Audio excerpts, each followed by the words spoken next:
Was ist das Besondere an japanischen Stoffen und wie können wir sie als Quilter wunderbar für uns nutzen? Ich war in Kyoto in Japan und habe mich da einmal umgeschaut. Herzlich willkommen bei Needle Engine. Mein Name ist Elke und heute geht es um japanische Stoffe.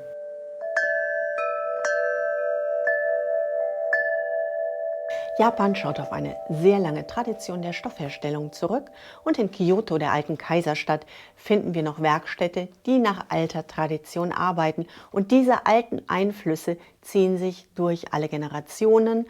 Es wird heute noch nach gleicher Methode sehr häufig gearbeitet und wir finden in den modernen Stoffen, in den gedruckten Stoffen, die wir für Patchwork und Quilten nutzen können, genau diese Techniken wieder.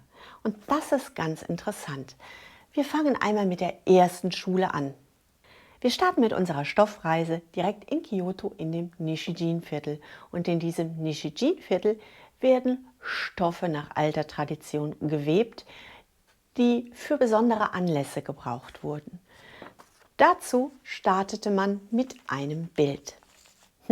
Nicht wie bei mir mit diesem Ausdruck von meinem Igel, sondern es wurden Bilder sehr aufwendig gezeichnet. Und diese Illustrationen, die bunt dargestellt wurden, wurden dann unter die Kettfäden eines Webrahmens gelegt. Das heißt, es wurde ein Bild hergestellt, der Webstuhl wurde vorbereitet, das Bild wurde unter die Kettfäden des Webstuhls gelegt, so, und das eingespannte Bild wurde farbig nachgewebt. Dadurch war das Motiv direkt im Bild integriert. Diese Stoffe hatten meistens eine Breite von 40 cm, die Breite, die man auch schon zur Kimono-Herstellung nachher nutzen konnte. Diese so hochwertig gearbeiteten Stoffe eignen sich natürlich nicht fürs Quilten und Patchwork, denn wir möchten Stoffe zerschneiden und später wild drüber quilten. Die Themen, die bei den Stoffen genutzt wurden, das sind aber auch die Themen, die wir heute noch auf den Stoffen finden. Diese hier vor mir liegende gedruckte Szene wurde genau so in den Stoff eingewebt. Dieses Bild, das wir hier sehen, lag unter dem Webstuhl, die Kettfäden lagen darüber und es wurde jede einzelne Farbe und jedes Element eingewebt. Bei unserem Druck wurde das Thema auf eine Platte gesetzt und abgedruckt. Und das ist etwas, das können wir als Quilter ruhig zerschneiden, denn es wird immer wieder dupliziert werden. Nördlich von Kyoto finden wir die Tango-Region und in dieser Tango-Region finden wir die Tango-Shirimen-Schule und dort wurde und wird Seide verarbeitet. Seide ist ein ganz spannendes Material. Wenn wir Seidenfäden nehmen und wir erhitzen sie, dann werden diese Fäden dehnbar. Also das ist jetzt einfach Gummi. Aber würden wir Seide erhitzen, könnten wir Seide ähnlich wie in meinem Gummimodell dehnen. Es werden mehrere Seidenfäden genommen und jeder einzelne Seidenfaden wird verzwirbelt. Moment. So, ich drehe mal den einen Seidenfaden. Das Ganze wird immer gestreckt, gezogen und gedreht, gezogen und gedreht, gezogen und gedreht. So, ich habe mein erstes Band. Dadurch, dass ich dieses Seidenband immer länger ziehen kann, kann ich es auch extrem oft drehen. Je stärker ich das drehe, je mehr verdrehen sich meine Bänder und je kleiner werden die dadurch erzeugten Wellen. Das ist die Idee.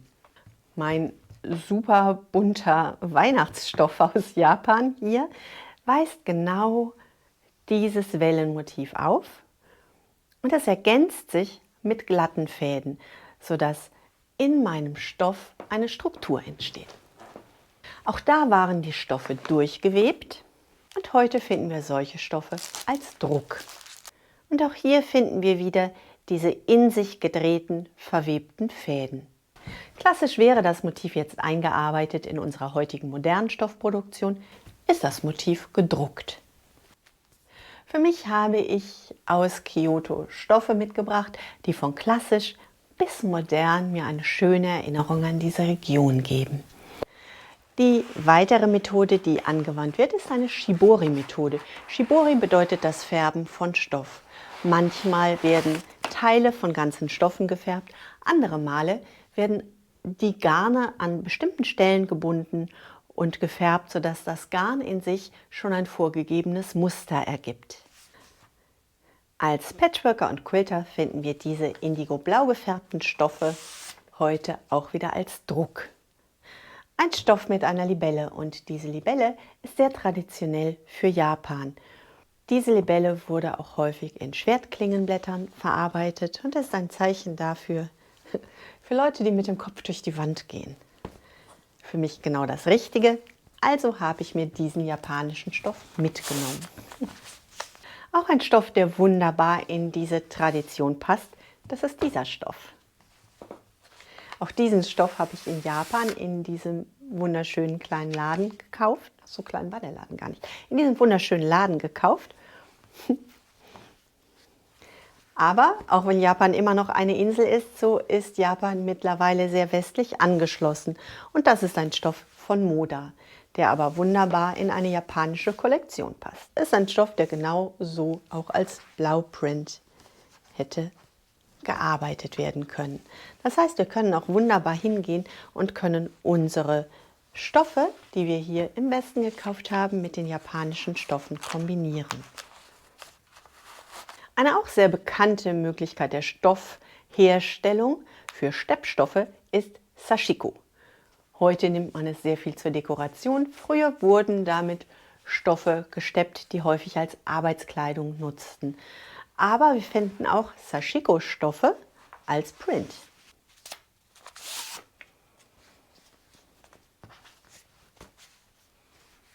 Was bei den japanischen Stoffen aus der alten Zeit in die neue übertragen wurde, das ist die Bildsprache. Wir finden Themen aus der Natur, wie hier zum Beispiel diesen japanischen Blütenstoff. Wir finden das traditionelle Fächermotiv, mal eher als Wellen gestaltet und mal sehr klar als Fächer. Wir finden immer wieder Dämonen. Jetzt sind meine Dämonen weg. Ah, hey. Wir finden immer wieder Dämonen in ganz unterschiedlicher Ausarbeitung und unterschiedlicher Art und Weise.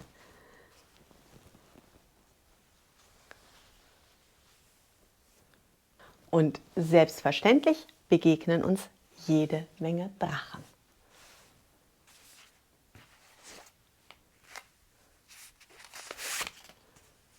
Und uns begegnen Kraniche. Kraniche sind ein japanisches Glückssymbol. Und wenn man aus Origami 1000 Kraniche faltet, geht ein Wunsch in Erfüllung. Einen habe ich schon. Fehlen nur noch 999. Die japanischen Stoffe, die ich mir aus Kyoto mitgebracht habe, sind für mich zunächst einmal Erinnerungen. Wie ich sie verarbeiten möchte, weiß ich noch nicht. Wie ich sie gekauft habe, aus dem Bauch heraus. Einfach das, was mir gefällt. Ich hatte nur festgelegt, ich bleibe in dieser Fat Quarter Idee. Und jeder Stoff hier bietet mir 2 Fat Quarter, ist also eine 50 cm breite Stoffbahn. Eigentlich schon ein bisschen eine sehr großzügige 50 cm breite Stoffbahn. Denn ich wollte meine Stoffe direkt mit nach Hause nehmen. Hätte ich größere Mengen genommen, hätte ich das verpacken müssen, zuschicken müssen und ich wollte sie schon haben, wenn ich hier in Deutschland ankomme. Wonach sucht ihr eure Stoffe aus? Kauft ihr sie aus dem Bauch heraus oder kauft ihr sie nach Projekten? Wie gefallen euch japanische Stoffe? Schreibt mir das doch bitte in die Kommentare. Da bin ich sehr neugierig. Ihr könnt diesen Kanal durch euer Abo und durch einen Daumen nach oben unterstützen. Fühlt euch frei, das auch umzusetzen. Ich würde mich über diese Unterstützung riesig freuen. Ich wünsche euch eine wunderbare Woche, bleibt gesund und glücklich und denkt daran, was immer auch passiert. Einfach weiter quilten, patchen und Stoffe kaufen und streicheln. Vor allen Dingen Stoffe streicheln. Tschüss!